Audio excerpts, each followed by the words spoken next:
Hello and welcome to Lorbek Luxury Cars. I'm Harry and today I've got for you two high-performance, twin-turbo luxury cars that you can buy for an absolute fraction of their original cost. The 2013 BMW M5 and the 2014 Mercedes-Benz E63 AMG-S. Now, being the S, the Mercedes-Benz is a little bit more hardcore than the standard E63 AMG. This 5.5 litre twin-turbo V8, their new generation in this period, produces 430 kilowatts, amongst a few other small details which make the car just that little bit better than the standard version. Stepping back over here, we have the BMW M5. In terms of big high-performance saloons, there's not really much that's more iconic than the BMW M5. This car has got 412 kilowatts of power, so it's a little bit down on the E63 AMG, and that means it only gets to 100 in just 4.4 seconds rather than the E63's 4.1. But in the real world, does that really matter? Is there any major difference between these two cars? Well, there's only one way we can find that out, and that's to get both of them on the road and see what they're really like. So which one should we take first? Well, here we'll take the M5.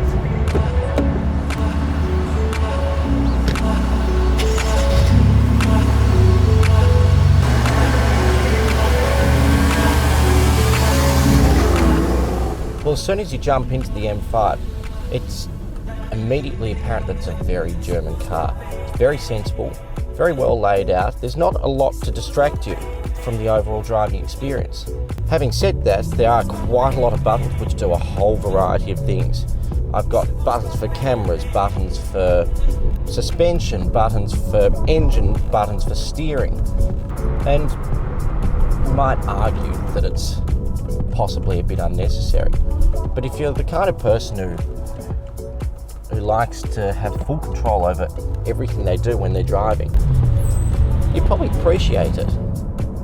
And just driving along here in Williamstown Road, you don't immediately think you're in a high-performance car. I mean, the seats are very comfortable and they're heated and air conditioned. They move in a variety of ways. It's very quiet and it's a very smooth ride. The steering's light, it's easy, visibility's good. It's not until you put your foot down that you realise this has a lot more to offer than you might initially expect. And compared to the old M5, it's actually a very different beast. It doesn't feel as highly strung. It feels far more relaxed, more civilised. But if you don't want it to be relaxed and civilised, you just simply push a button and the whole car tenses up and it turns into an absolute weapon. It flies, this thing. It's incredible. So we can safely say that this is a highly confident, very fast, very poised and well balanced driving machine. Exactly what you'd expect from BMW. So let's see how the Mercedes compares.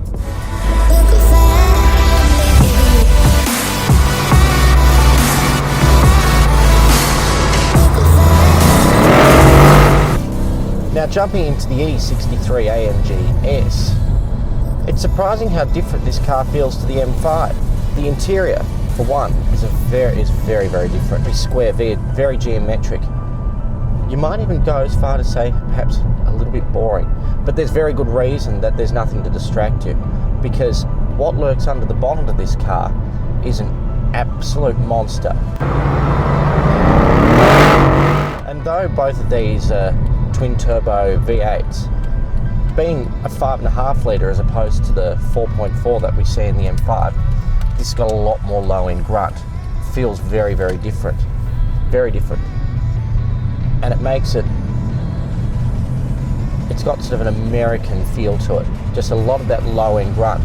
But if you put your foot down, where a lot of American cars run out of puff after a few thousand RPM, this thing just keeps on going. I mean, have a look at this.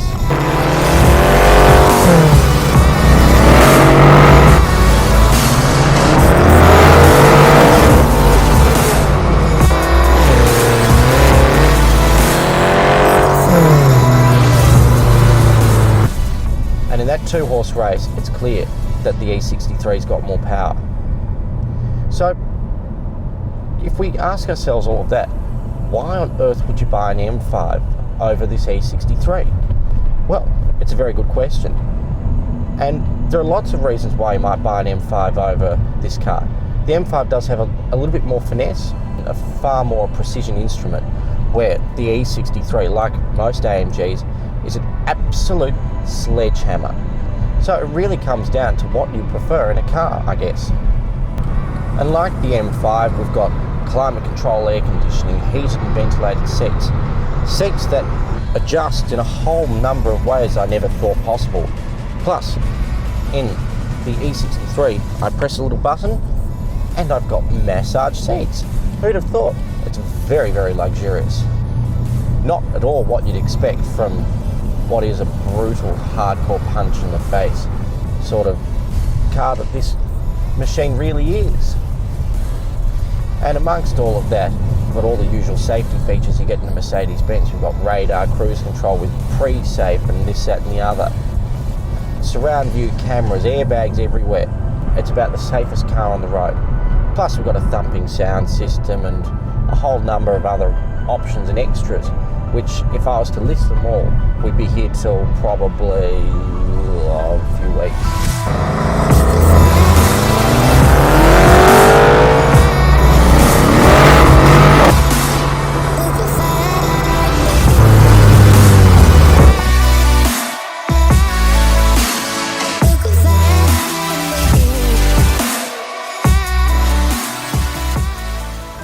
So which of these incredible cars do you take? You might think it's actually a very difficult question, but the answer is it's extremely simple. And you know which one you're going to take? It's the E63. Why? Because the M5 is already sold.